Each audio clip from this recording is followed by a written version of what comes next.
一名80後青年涉嫌喺過去5年特登揸住部殘舊嘅私家車炮製車禍，成功騙取巨額保險賠償同埋政府交通意外傷亡援助金。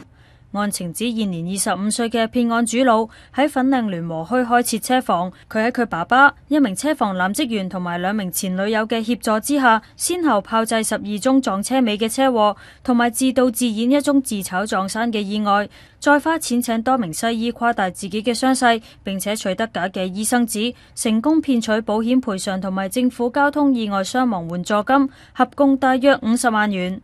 警方掌握足夠證據之後，喺星期4採取行動，拘捕涉案嘅5男2女，指佢哋涉嫌串謀詐騙，將會進行通宵扣查。警方透露，仲有1名涉案嘅醫生在逃，唔排除案件牽涉更加多嘅人。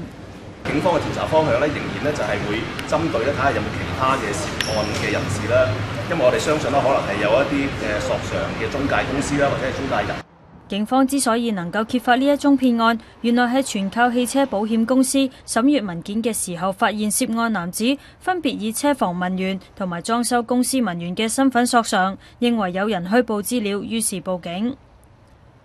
ONTV 東方電視新聞台報導。